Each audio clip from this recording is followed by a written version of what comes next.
He is the strongest sacred swordsman. She is the strongest ice calamity witch. Though originally from opposing factions, they fell into love after the girl accidentally slipped and stumbled. Wait, hold on, Fiend. What do you think you're doing? You fell. Iska, as one of the Heavenly Empire's saint disciples, deliberately released a witch from the enemy nation. As punishment, he was demoted to an ordinary soldier and imprisoned for a year. However, recognizing him as the Empire's youngest saint disciple and an exceptional talent, the higher-ups granted him a chance to atone by accomplishing a mission: eliminate Alice, the second princess of the enemy nation with royal blood and the title of Ice Calamity Witch. The Heavenly Empire where Iska belongs, and the nebulous sovereignty where Alice resides have been locked in a century-long war as irreconcilable enemies. Iska accepted the mission without hesitation. The next day, he joined former comrades to head to the front line and subjugate the witch. En route, they were ambushed by enemies. Iska and his companions swiftly dodged the attack. Jean, dodge! The fact that foes infiltrated Imperial territory suggested breached frontline defenses. The group decided to resolve the battle quickly and rush to reinforce allies. Under teammate Nene's artillery cover, Iska and Jin swiftly eliminated all astral mages on the battlefield. Incinerate! There's no way that's possible! Why do you think I did so much training? But the conflict escalated as a colossal gargoyle suddenly materialized before them. Iska ordered his teammates to reinforce the front line while he alone confronted the foe. The gargoyle's controller mocked Iska's audacity, but in the next instant, her attacks were effortlessly nullified. Iska's black sword could directly sever astral powers. Before the maid could recover from shock, Iska pressed his blade against her neck and demanded the Ice Calamity Witch's location. The maid refused to yield and attempted to resist, only to be effortlessly subdued by Iska. At that moment, an intense wave of freezing energy surged forth. Iska instinctively leaped back and demanded whether the newcomer was the Ice Calamity Witch. Alice confirmed her identity through action rather than words. As Alice unleashed her frigid aura, the surrounding dozens of miles instantly transformed into glacial terrain. After exchanging names, with his target now before him, Iska charged without hesitation to capture her. Alice conjured ice walls to block his advance, while summoning countless ice swords that rained down like droplets toward Iska. Drawing his second sword from his waist, Iska deflected the barrage, yet sustained successive grazes from the icy blades. Alice relentlessly mocked him, until Iska awakened the white sword's power. Replicating ice swords of equal magnitude to counter hers for, the white sword could copy opponents' astral powers. Even so, he failed to breach Alice's ice shields. If I give up now, who'll put an end to this senseless war? His words struck a chord with Alice. Though adversaries, they coincidentally shared an identical aspiration: to end this prolonged and tedious war, creating a peaceful world free from persecution. As Alice began articulating her thoughts, she lost her footing and fell predictably, landing in Iska's arms. Their gazes locked intensely as palpable flutters of attraction surged through their chests. Unexpectedly, beneath Alice's frosty exterior lay a bashful maiden's heart. Mortified by the awkward atmosphere, she hastily summoned her mount and fled the scene. Yet fate's entanglement proved inescapable. This encounter had irrevocably bound their destinies. Upon returning, Alice remained restless, the memory of Iska's embrace lingering persistently. Deeming this state unsustainable, she resolved to shift her mindset by attending an opera. Accompanied by her maid Rin, she visited a neutral city. The performance depicted a forbidden romance between a princess and a knight from a rival nation, its tragic fate reducing Alice to tears.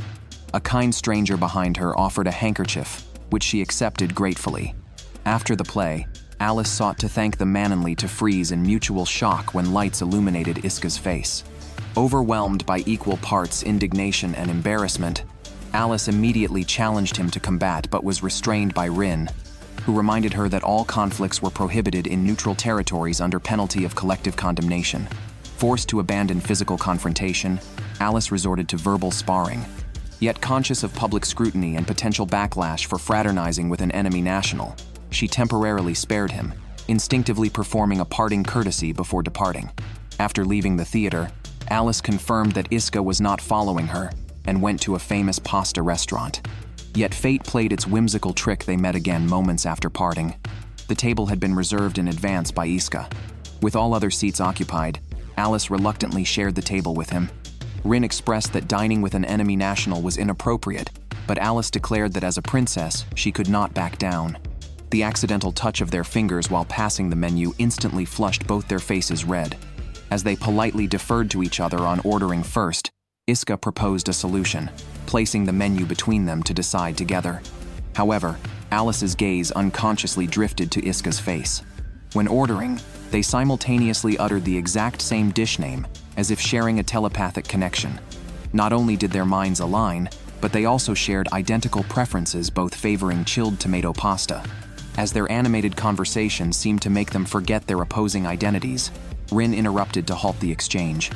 Upon returning home, Rin advised the distracted Alice to bury the day's events forever, for their conflicting positions doomed any relationship to futility, and entanglement would lead only to inescapable turmoil.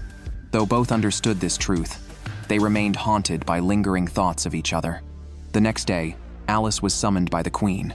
Upon learning she had clashed with Iska in the forest days prior, her mother, the Queen, demanded she avoid him, as their interactions appeared key to awakening their ancestors, thus instructing Alice to stay off the battlefield temporarily until Iska's identity was clarified. The Queen's order led Alice to seek another distraction. To prevent coincidental encounters with Iska, she traveled to a distant city for an art exhibition. Yet destiny intervened again. They reunited once more. Iska's presence stemmed from his commander gifting him an exhibition ticket after noticing his poor focus during training, urging him to unwind. He invited Alice to explore together, but she refused, resolved to sever ties, and headed alone to the gallery only to become lost in alleyways.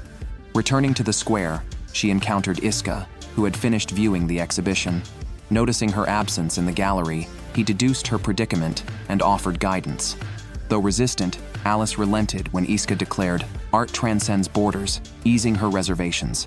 A shared painting sparked dialogue as they speculated the artist's intent. To repay his guidance, Alice bought him a drink. The gallery visit bridged their distance further, leading them to exchange ages, revealing Alice was a year older. Exhausted from recent sleeplessness, Iska dozed off mid-conversation. His delicate features captivated Alice until he suddenly slumped against her, their fleeting tranquility poised to vanish. The next day, Iska received orders from the Empire's higher-ups to capture the Ice Calamity Witch to restore his status as a saint disciple. Torn between apprehension and necessity, Iska agonized over whether to truly seize Alice for the Empire, yet he desperately needed the saint disciple title to petition the Emperor to halt the war. After inner turmoil, he resolved to meet Alice in the neutral city to voice his intentions directly. Meanwhile, Alice faced pressure from her mother, who sensed her daughter's attachment to Iska. The Queen admonished Alice, recounting the Empire's past atrocities against them, reminding her not to forget her identity or entertain delusions of a future with an enemy national. Yet in truth, after their previous day's encounter, Alice had already developed feelings for Iska. As Alice sat dazed, Rin entered with a report on Iska, revealing he was the Empire's youngest saint disciple and one of its rarest elites. Shocked and puzzled, Alice wondered why she had never heard of such a formidable figure until learning Iska had been demoted and imprisoned immediately after promotion for releasing a witch captured by the Empire, never having fought on the battlefield. Confused by this contradiction, as he had fervently pursued capturing her during their first forest encounter, Alice resolved to visit the neutral city the next day to confirm Iska's true intentions. Fate intervened once more as the two coincidentally reunited, though this meeting bore no resemblance to a date, with both sides accompanied by allies. Captain Miz's presence stemmed from detecting Iska's troubled demeanor the prior night when he requested leave. Concerned for her subordinate, she insisted on accompanying him. Upon realizing the woman before them was the Ice Calamity Witch, Miz panicked. To avoid drawing attention, the group retreated to the wilderness outside the city. During the subsequent conversation, Alice resolved her lingering doubts. The witch Iska had risked everything to free years ago was merely a 12-year-old girl whose weak abilities posed no real threat, yet the Empire sought to condemn her as a war sacrifice. Disgusted by such brutality, Iska had acted on his own. In contrast, Alice, a princess of pure lineage and the Empire-dreaded Ice Calamity Witch, could be captured and used as a bargaining chip for peace negotiations between the two nations, ostensibly to end the war. Yet this notion was delusional. As Nebulus's hatred for the Empire ran bone-deep even with Alice as a hostage, the Queen would never yield. Negotiations were impossible. Though Alice equally loathed the Empire, the discussion clarified Iska's true character, prompting her to propose he abandon the Empire and become her knight. Before Iska could respond, a rift tore through the sky, from which descended Grand Witch Nebulous, progenitor of all witches. She who once plunged the entire empire into chaos single-handedly, still harbored undiminished hatred after countless years. Obliterate them! Her devastating strike resonated with the astral spirits, while the queen sensed the progenitor's breached seal. Iska expressed confusion over the indiscriminate attack, while Alice speculated it might be the astral spirit's automatic defense. Though uncertain what had triggered their ancestors' reaction, Alice deemed her actions excessively violent and attempted to persuade her to stop.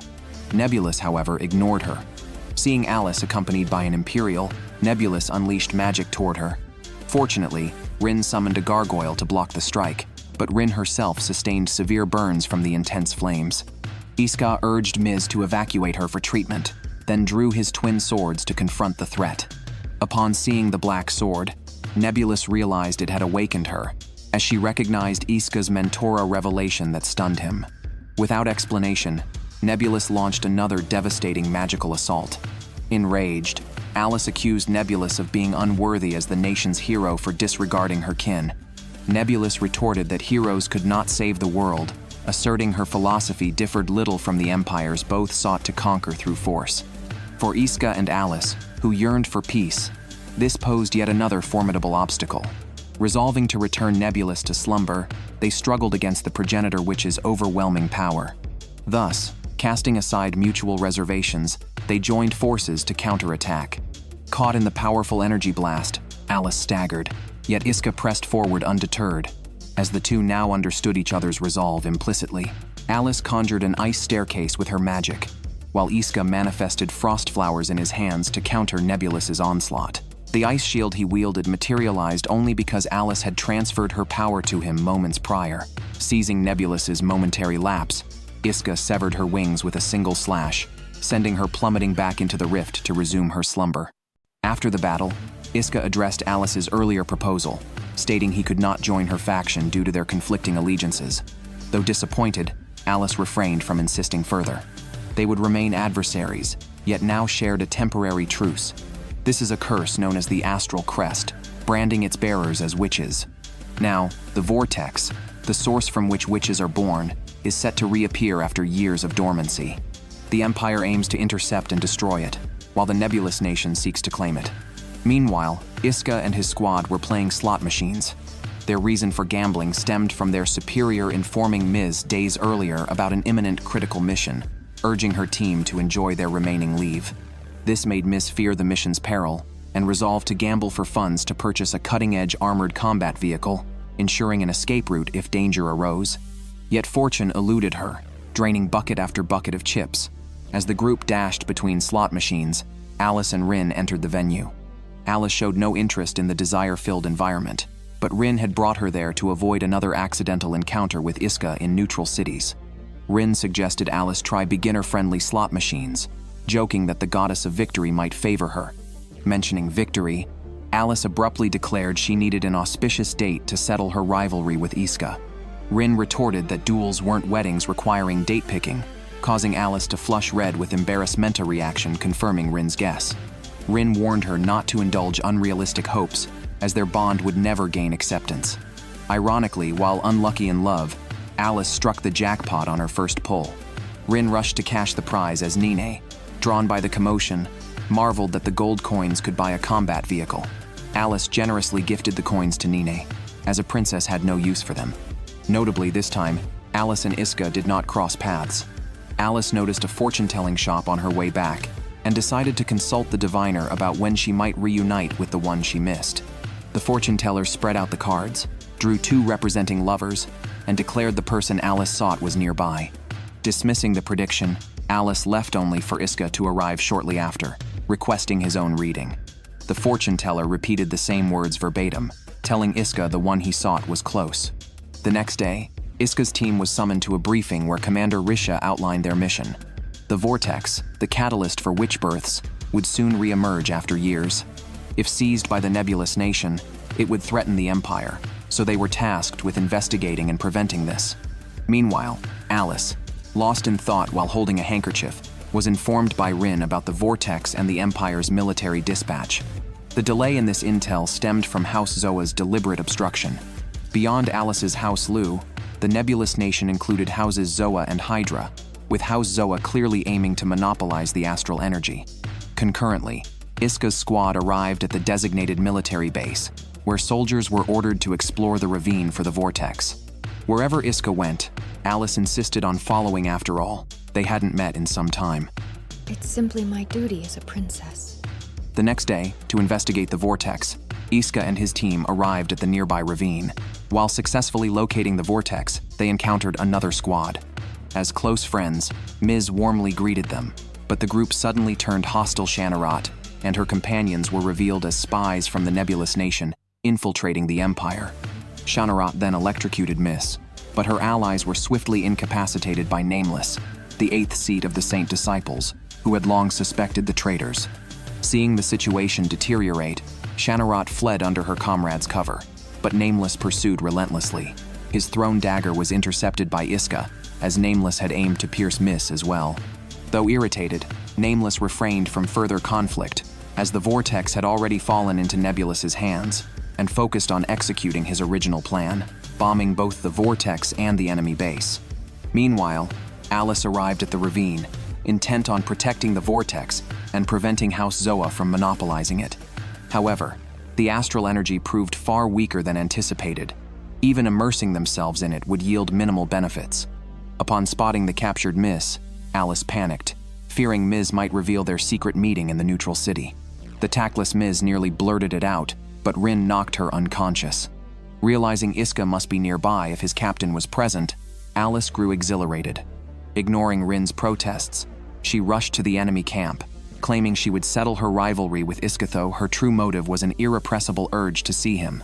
Unbeknownst to Alice, Iska and his team infiltrated the nebulous nation's stronghold to rescue their captured captain, causing the two to miss each other entirely. Suddenly, a missile plummeted from the skyvidence of the Empire's ongoing bombardment, leaving limited time for the rescue. Under his teammates' cover, Iska breached the base's interior, located Ms, and freed her. When Shannarat attempted resistance, Iska effortlessly neutralized her with a single sword strike. At that moment, a girl named Kissing appeared, unleashing countless thorny vines that enveloped and disintegrated incoming missiles mid-air. Kissing, recognized as a thorn witch like Alice due to her pure lineage, assailed Iska with decomposing thorns, only for his blade to counter them all.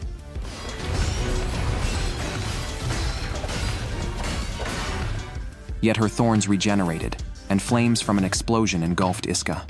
Meanwhile, Alice stormed the enemy's headquarters seeking him, but found it deserted. Rin suddenly shoved Alice aside, taking an injury herself as Nameless materialized before them. Already frustrated at missing Iska, Alice channeled her rage toward Nameless after Rin's injury. Nameless attacked immediately, but Alice repelled him with ice projectiles, which he dodged and hurled back. Rin intercepted them just in time. Apologizing for underestimating Nameless, Alice vowed to honor their clash by unleashing her full power. Her ice domain instantly transformed the surroundings into a frozen masterpiece spanning miles, though Nameless escaped. The explosions echoing from the base now seemed to stir a realization in Alice. Meanwhile, Iska emerged unscathed from the explosion, as his black sword could sever astral powers. Witnessing this, Kissing released her full power. Though formidable, she ultimately lacked autonomy, functioning as a mere tool. Seizing an opening, Iska closed in and knocked her unconscious with his sword's hilt. Fearing further Imperial missile strikes, he prepared to evacuate with her when a masked figure ambushed them. The assailant hoisted Kissing onto his shoulder and abruptly kicked Ms into the vortex. Iska leapt in immediately to rescue his captain. Alice arrived just in time to see this and plunged in without hesitation. While Iska managed to grab Ms, his lack of magical energy trapped them both until a voice he longed to hear rang out. Alice demanded he take her hand, vowing to duel him properly later. As their hands clasped tightly, the contact left Alice momentarily flustered. But as they attempted to escape, the vortex erupted violently, its energy tearing Alice and Iska apart and scattering them to separate locations. Enraged by this outcome, Alice seethed with frustration. Since their last hard-won reunion ended in forced separation, Alice had been in a constant daze. Witnessing the princess's longing, Rin suggested directly seeking him out in the neutral city, where they had serendipitously met multiple times. Yet after waiting for 3 days at their usual meeting spot with no sign of Iska, Rin speculated he might have perished. Alice, however, adamantly believed he still lived. Determined, she resolved to split up with Rin to continue searching. Troubled by Alice's obsession with an Imperial soldier, Rin grew concerned. Though Alice was the next queen candidate, her position remained precarious. Not only were other contenders eyeing the throne, but even her sisters planned to vie for it. Meanwhile, Alice remained entangled in her emotions. Rin decided to sever her ties to Iska. Despite her profound dismay at failing to find him, Alice refused to relent, analyzing potential locations Iska might visit using a heavily marked map. Meanwhile, Ms. was moved to tears. As they discussed their next mission, she felt slight discomfort in her arm. Rolling up her sleeve, she stunned everyone. The astral crest, a mark symbolizing witches, had appeared on her arm. Analysis swiftly concluded it resulted from her earlier fall into the vortex. Statistically, 99% of people would not be possessed even by the strongest astral spirits, yet she was the rare 1 in 100 exception. Overwhelmed, Ms. collapsed to the floor, knowing her life would be forfeit if the witch-hating empire discovered this. Watching her despair, Iska proposed 2 choices: surrender to Imperial authorities, which might grant her a monitored yet survivable life, or conceal the astral crest and continue as their captain. He vowed to stand by her regardless. Miss chose to hide the crest to stay with the team. The next day, Iska took her to the neutral city to lay low. Seeing the peaceful scenery, he reassured her he would end the war, ensuring an era where hiding the crest would be unnecessary. His encouragement revitalized Miss, who left to buy drinks, leaving Iska alone in deep contemplation. At this moment, fate intertwined the two who longed for each other. Alice had many things she wanted to say to him, yet now she found herself unsure where to begin, creating an awkward atmosphere.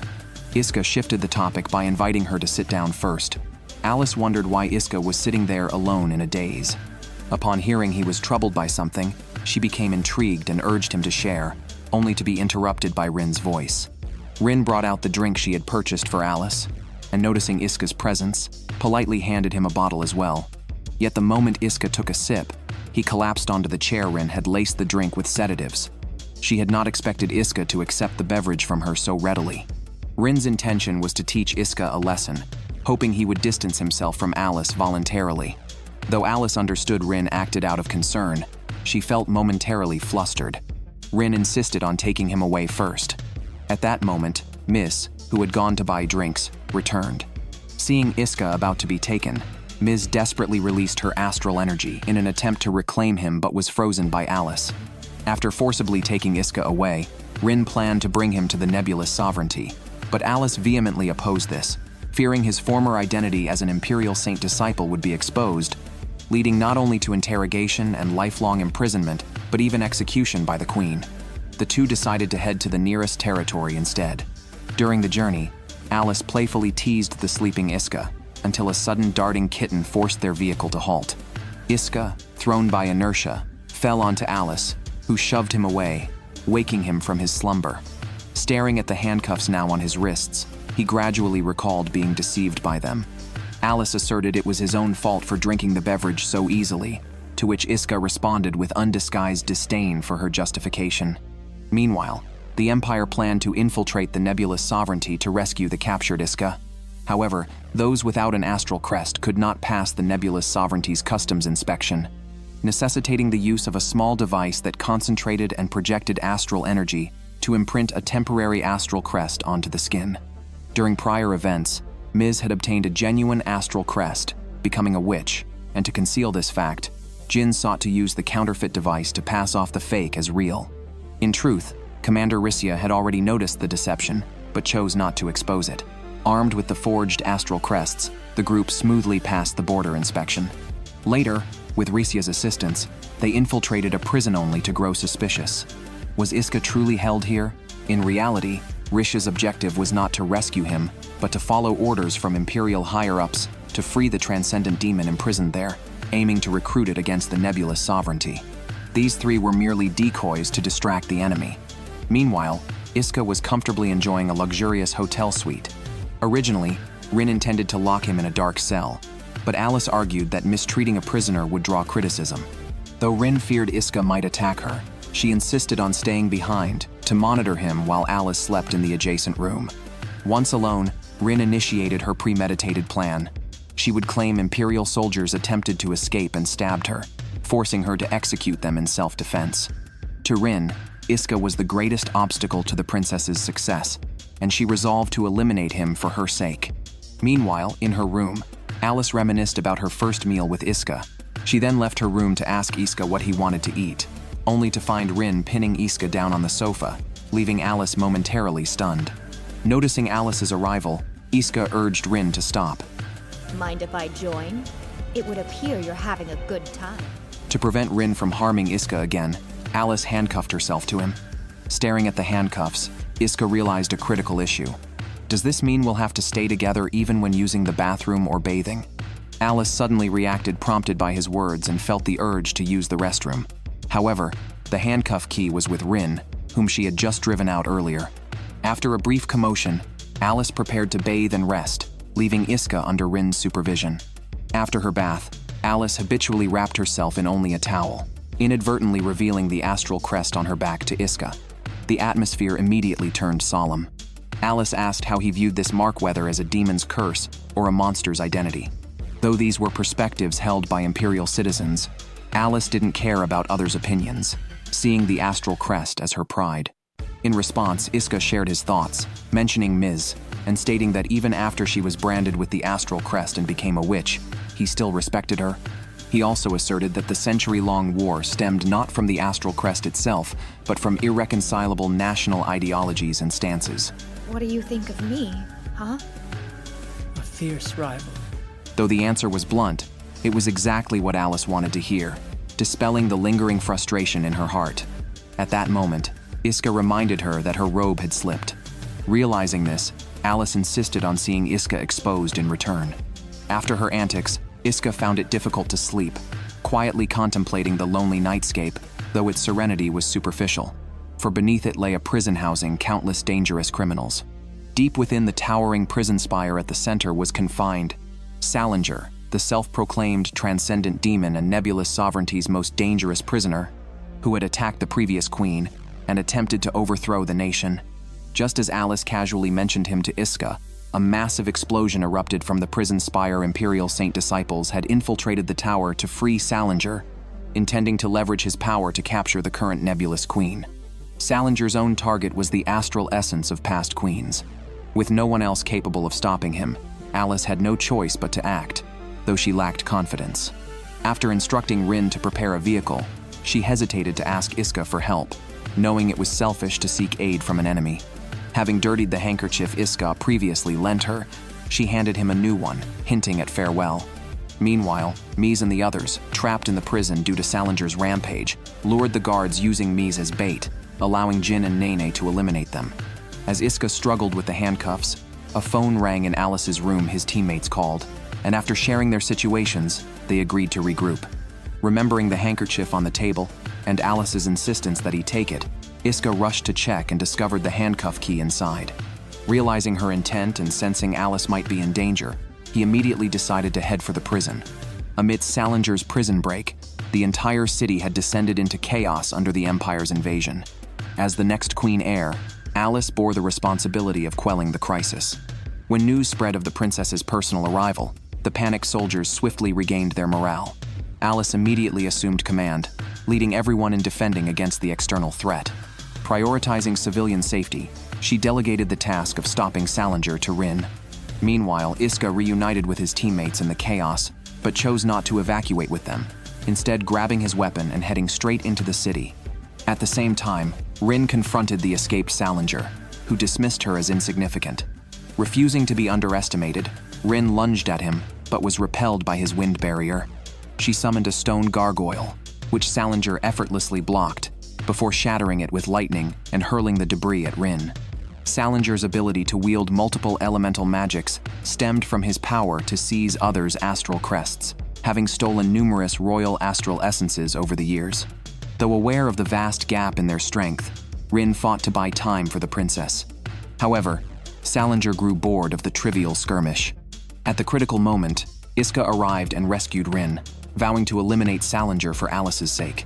Though puzzled why Iska, an Imperial citizen, would aid Nebulous against him, Salinger showed no interest in understanding his motives, dismissing them as mere clowns for his amusement. Salinger's sonic wave attack was sliced apart by Iska. Faced with Salinger's invisible assaults, Iska dodged instinctively and closed in to strike, only to be blocked by a wind barrier. After several exchanges, Salinger acknowledged Iska's skill, while realizing the danger of allowing him proximity. Activating his Earth astral powers, Salinger unleashed a surge of scorching magma. Thanks to Rin's warning, Iska narrowly evaded. Meanwhile, as Alice led soldiers in quelling the city's chaos, she was ambushed by Nameless. Alice swiftly countered and repelled him. Enraged by Nameless's actions within her nation, Alice prepared to retaliate, but Nameless clarified he was merely stalling to buy time for Salinger's escape before retreating. Glancing upward, Alice spotted a familiar figure beside Salinger, her eyes briefly flashing with surprise. Salinger then sought to demonstrate the essence of astral power by merging two opposing energies, striving to reach higher dimensional extremes. Iska charged toward the descending flames in an attempt to sever them, but by disrupting the balance of ice and fire, the flames instead surged violently. Witnessing Iska engulfed in the inferno, Salinger arrogantly mocked him, yet Rin remained adamant that Iska was still alive after all. He had once defeated the progenitor Nebulous. As Salinger scornfully dismissed her claim, Iska emerged from the flames like a phoenix reborn, leaving Salinger stunned and incredulous. Iska's twin swords existed as two halves of a unified whole. The black sword severed astral powers, while the white sword replicated them. He had survived by encasing himself in ice to withstand the flame's scorching heat. Though extremely perilous, Iska refused to betray Alice's expectations. When Salinger unleashed wind and lightning astral powers against him again, Rin summoned stone gargoyles to intercept the attack, redirecting Salinger's fury toward her. Alice held the exhausted Rin in her arms, her heart swelling with emotion as she witnessed Iska fighting alone. While she initially anticipated a coordinated combo attack, it became clear that Iska alone was sufficient to handle Salinger's current level. Realizing the timing was not yet ripe, Salinger ultimately retreated by leaping back into the deepest layer of the prison, bringing the incident to a close. After bidding farewell to Alice, Iska departed Nebulous sovereignty with his teammates. Meanwhile, two figures resembling Nameless appeared at the Imperial airport. It was later revealed that the one who had clashed with Alice was Risia in disguise, concealing her true capabilities. Though Salinger's escape had failed, the Empire achieved its goal, diverting attention to infiltrate special forces into Nebulous's central region. Following these events, not only did Alice's fondness for Iska grow, but even Rin's perception of him shifted slightly, though she remained mindful of their opposing allegiances. Unbeknownst to them, their conversation was overheard by Nebulous's third princess, Sisbel. Upon hearing the name Iska, the Imperial swordsman her sister cared about identical to that of her own savior years ago, she couldn't help but doubt the coincidence. Later, Sisbel received a royal decree from the Queen to investigate an independent Eastern nation rumored to be aligning with the Empire. As Alice handled official duties, she heard ceremonial music signaling the return of the first princess. Out of courtesy, she intended to greet her sister, encountering her younger sister with the same intention along the way. However, Sisbel turned and walked away. To Rin, Sisbel had once been even more spirited than Alice, making her recent transformation puzzling. Compounded by the upcoming queen succession, tensions between the sisters had grown awkward. Seeking respite from the strained atmosphere, Alice wished to step out, but the current mission had already been assigned to Sisbel. Upon returning, Elatir immediately sensed collusion between someone in the Nebulous sovereignty and the Empire, prompting her to visit Zoa's residence to test him. The masked man claimed ignorance, and though Elatir did not expose him outright, both understood the truth. By evening, Sisbel prepared to depart the Nebulous sovereignty for the independent nation mentioned by her mother, accompanied only by her elderly butler. After being rescued by Iska from the Empire and returning to Nebulous a year prior, she had been suspected of being an Imperial spy by several officials, leaving her to trust only the butler who had watched her grow up. The next day, Iska and his teammates coincidentally arrived at the same independent nation for a vacation. Due to Risia's exploitation, their work hours had far exceeded regulation originally capped at 30 consecutive days. They had worked 45 days straight, prompting the Imperial Medical Division to mandate a 60-day rest period. Seizing the opportunity, they aimed to find a method to conceal Mrs. Astral Crest during their break. After discussions, they decided to vacation far from the Empire. Exhausted from the day's activities, Ms. fell asleep, prompting Jin to carry her back to the inn. The remaining two planned to purchase supplies, but Nene suddenly needed to use the restroom, leaving Iska waiting alone. The moment their eyes met, both recognized each other. Just as Sisbel tried to speak, she was interrupted by Nene's return, allowing Sisbel to slip away. Though startled by this dramatic encounter, Sisbel's heart raced with excitement as she blushed, eagerly telling her elderly steward she had finally found her ideal bodyguard. Meanwhile, Alice grumbled over her mountain of paperwork until the Queen arrived, requesting her accompaniment to Sisbel's room. Concerned about her daughter's recent behavioral changes, the Queen sought clues in her absence. Alice soon noticed the newspaper on the bed, stunned by its contents. Impossible! Sisbel knows Iska? But how? Determined to find Iska, Sisbel returned to their daytime meeting spot, using her astral powers to replay past events, a skill that had earned her this mission from the Queen. Tracing the visions to Iska's inn, she unlocked his door with a master key. Mistaking her for an intruder, Iska pinned Sisbel to the floor until moonlight revealed her face. I would appreciate it if you would get off of me. Oh, sure, sorry. Apologizing for barging in, Sisbel offered her bracelet as thanks for his past rescue, but Iska declined. She then pleaded for him to become her guardian in Nebulous, where she trusted no one. Iska, recalling his similar refusal to Alice on a cliff, declined again. Sisbel left dejected, accidentally leaving her bracelet behind. Elsewhere, after reading the newspaper, Alice feared her meeting with Iska had been exposed. Rin speculated. Sisbel suspected Alice of colluding with the Empire, yet neither realized Sisbel had actually fallen for Iska. To resolve the situation, Rin proposed to the Queen that Alice also visit the independent state, reasoning that as an older sister, she might help her sibling open up. The Queen, as a mother, wished to uncover the reason behind Sisbel's recent changes and agreed, though Alice departed without Rin and remained unaware of Iska's presence there. Meanwhile, Elatir resumed her prior discussion with the masked man, suspecting her sister of collaborating with the Empire. Feigning reluctance to harm familial bonds, she secretly sought to eliminate rivals for the queenship by manipulating others. The masked man, eager to stir strife among the three sisters, agreed to assist Elatir, vowing to address the so-called traitorous matter she described. Simultaneously, the Empire received intelligence that Sisbel was alone in the independent state. Eager to seize the chance to capture a legitimate descendant of the nebulous royal bloodline, the higher-ups dispatched secret weapons to hunt the witch. To avoid implicating his teammates, Iska moved to a different inn with them the next day to evade Sisbel, yet she quickly located them again. Despite being rejected by Iska the previous night, Sisbel refused to give up. Iska wondered how she kept finding them, unaware that her astral power allowed her to replay past events like a projector, revealing his decision to switch inns that afternoon. To demonstrate goodwill, Sisbel confided her secrets to Iska, admitting she was the third princess of Nebulous. Iska was stunned to learn she was Alice's sister. Sisbel explained that someone was plotting to assassinate the Queen and incite a full-scale war between Nebulous and the Empire to plunge the world into chaos. While her astral power revealed this scheme, the traitor's identity remained unknown, leaving her unable to trust anyone in Nebulous. She pleaded for Iska to act as her guard, believing eliminating the traitor targeting the Queen would prevent war. However, Iska declined, as their ideals diverged, unlike Alice, who shared his goal of ending the century-long conflict between their nations. During their conversation, a masked man appeared behind Sisbel, recording their discussion and accusing her of colluding with the Empire to arrest her. With no way to refute the claims, Sisbel fled in desperation. At that moment, the Empire's secret weapons arrived. It can't be. Iska tried to rescue her, but was blocked by the masked man, who mocked his lack of weapons until his teammates arrived with his twin swords, startling everyone with the appearance of the Empire's experimental weapons. The mech began detecting the astral energy on the battlefield, and Mrs. Astral Crest was discovered. Iska and the others immediately sensed danger, but the mech prioritized executing the Imperial High Command's orders.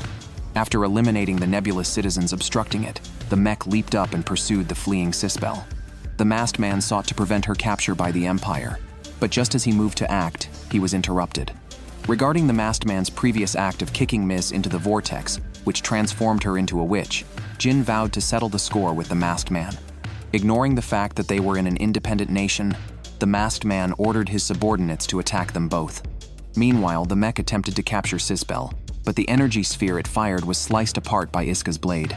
Now aware of Miss's condition, the mech had to be destroyed before it could transmit data to headquarters.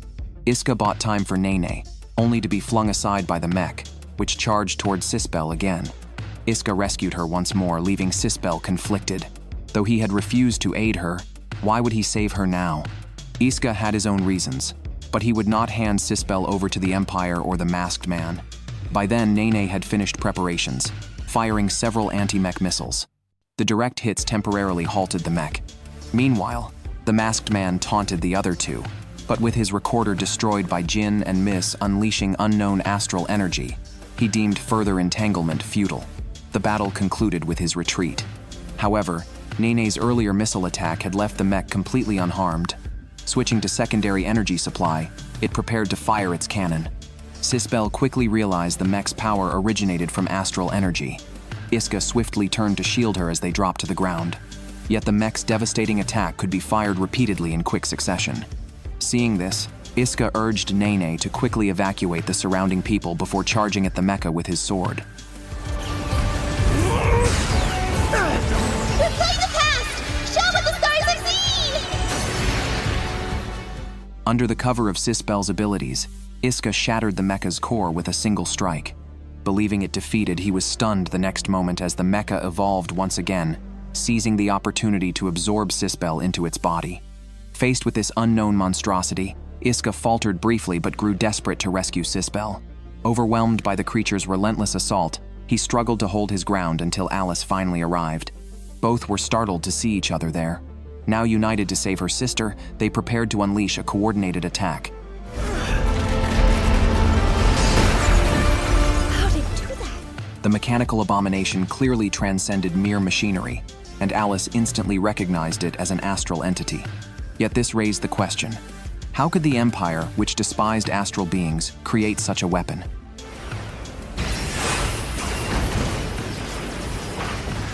Witnessing the monster rampaging unchecked, the two once again reached a consensus just, as when facing the witch progenitor Nebulous before believing its existence left no room for future peace, thus resolving to eradicate the creature completely. As a triumphant melody surged, both sides launched their final assaults. Two opposing energies collided violently, but ultimately Alice and Iska prevailed. The monster, its core shattered, crumbled into dust, while Sisbel, protected by an energy shield, remained unharmed. Upon awakening, Sisbel noticed the pair standing nearby and questioned her sister about her relationship with Iska. Alice suddenly turned Sunder, bluntly denying knowing him while signaling Iska to play along with the lie. Their clumsy acting was instantly seen through by Sisbel. Trapped between the sisters, Iska sighed helplessly until his teammates' calls provided an excuse to slip away. Meanwhile, two Imperial Saint disciples attempted to report Iska's actions to the Emperor, only to find Emperor Yun-Mellingen had unusually ventured out for fresh air. A newspaper on his desk revealed Transcendent Demon Salinger's successful prison break. Under a great tree, the Emperor encountered Salinger himself.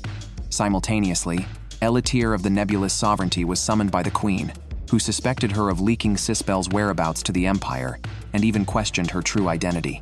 In the story's closing scene, Iska and Alice returned to where they first met, forging a pact to continue concealing their relationship.